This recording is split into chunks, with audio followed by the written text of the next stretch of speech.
யம தீபம் என்பது என்ன? எப்பொழுது, எதற்காக இந்த தீபம் ஏற்றப்பட வேண்டும்? தீபாவளிக்கு முதல் நாள் மாலையில் இந்த யம தீபம் ஏற்ற வேண்டும். பெரிய அகல் விளக்கு ஒன்றில் உங்கள் வீட்டு மொட்டை மாடி அல்லது மேற்கூரையில் மிக உயரமாக எவ்வளவு உயரம் வைக்க முடியுமோ அவ்வளவு உயரத்தில் யம தீபத்தை தென் திசை நோக்கி வைக்க வேண்டும். இதனால் யம பயம் மற்றும் மரண பயம் நீங்கும். தீபாவளிக்கு முந்தைய தினத்தன்று யம தீபம் ஏற்றுவது நம் மரபு. மரண பயம் நம்மை விட்டு அகலவும் துர்மரணமின்றி அமைதியான மரணம் ஏற்படவும் யம தர்மராஜனை தவறாமல் வழிபட வேண்டும். மகாலயபட்ச நாட்களில், குறிப்பாக மகாலயபட்ச அமாவாசை அன்று முன்னோர்களுக்கு தர்ப்பணம் செய்வது சிறப்பு. இந்த நாட்களில் பித்ருக்கள் மேலோகத்தில் இருக்கும் முன்னோர்கள் பூமிக்கு வருவதாக சாஸ்திரங்கள் கூறுகின்றன. அவர்களுக்கு மகாலய அமாவாசை அன்று நீங்கள் திதி கொடுத்திருப்பீர்கள். அப்படி வருபவர்கள் தீபாவளி நாட்களில்தான் பித்ருலோகத்துக்கு திரும்புகின்றனர். அவர்களை வழியனுப்பும் பொருட்டு தீபமேற்றுதல் வேண்டுமாம்.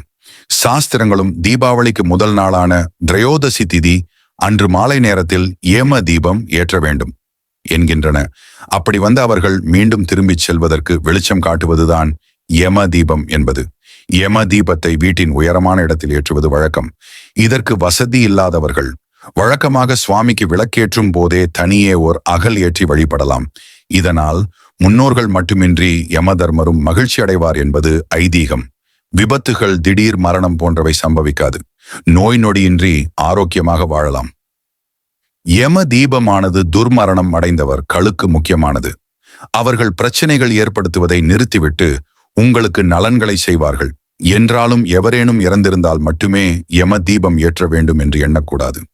யம தீப வழிபாடாக 8 அகல் விளக்குகளை ஆலயத்திலும் இல்லத்திலும் 8 திக்குகளிலும் தாமரை தண்டு திரிகளை வைத்து ஏற்றி ஒவ்வொரு திக்காக பார்த்து 8 திக்குகளில் நின்று அந்தந்த திக்குகளை தேவமூர்த்தி தேவதைகளை வணங்கி பிரார்த்திக்க வேண்டும். இவ்வாறு 8 திக்குகளிலும் நின்று பூஜித்து யம தீப தேவதா மூர்த்திகளை உலக ஜீவன்களுக்கு உள்ள யம பயம், மரண பயம், மிருத்யு தோஷங்கள் அகல துணை புரிவீர்களாக என்று வேண்டிட வேண்டும்.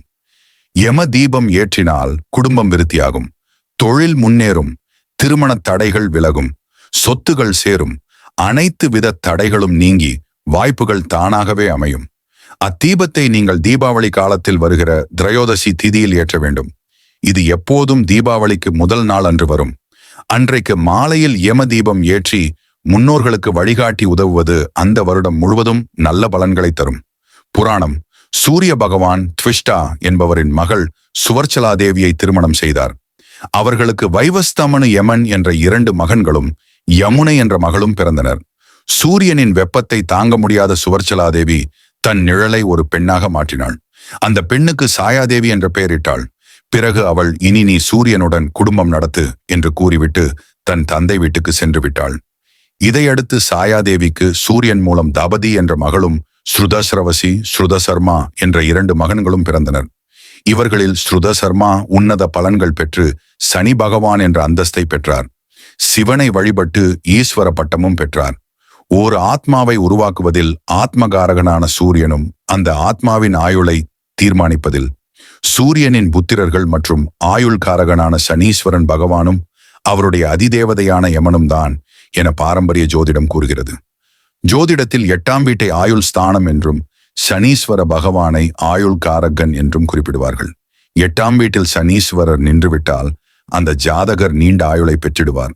சனீஸ்வரர் மட்டுமே காரஹோபாவ நாஸ்தி எனும் தோஷத்திலிருந்து விலக்கு பெறுகிறார். கதை: சூரியனின் பிள்ளை யமன், பெண் யமுனா.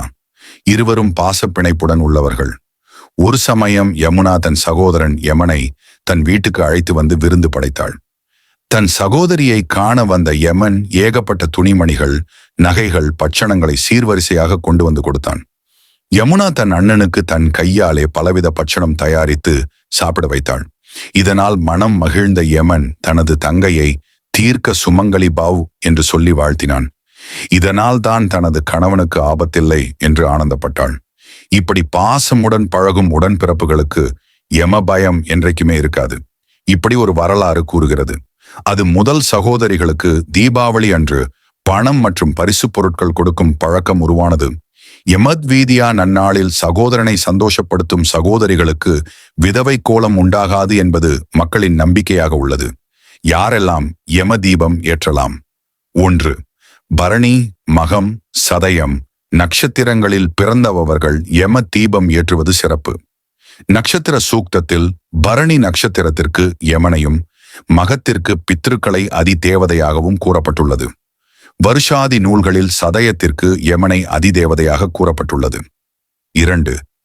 ஏமனை அதிதேவதையாக கொண்ட சனீஸ்வர பகவான் லக்னத்தில் ஆட்சி உச்சம் பெற்றவர்கள். குந்தியின் ஆயுள் ஸ்தானத்தில் சனீஸ்வர பகவான் நீசம் அல்லது பலமிழந்தவர்கள். நாண சூரியனும் சனீஸ்வரரும் சேர்க்கை பெற்றவர்கள். ஆயுள் ஸ்தானாதிபதி குறிப்பிட்ட நட்சத்திர சாரங்களில் நிற்க பெற்றவர்கள். இந்த ஆண்டு விஸ்வாவசு வருடம் ஐப்பசி மாதம் 2ஆம் தேதி 19 அக்டோபர் 2025 ஞாயிற்றுக்கிழமை மாலை 3 மணி முதல் 6 மணிக்குள் யம தீபம் ஏற்றலாம். யம தீபம் ஏற்றும் போது கூற வேண்டிய ஸ்லோகம் மந்திரம்: ஸ்ரீ யமாய நமஹா, யமாய தர்ம ராஜாய மிருத்யவே, சாந்தகாயச வைவஸ்தாய காலாய சர்வ பூதக்ஷயாயச, ஓம் பைரவாய நம.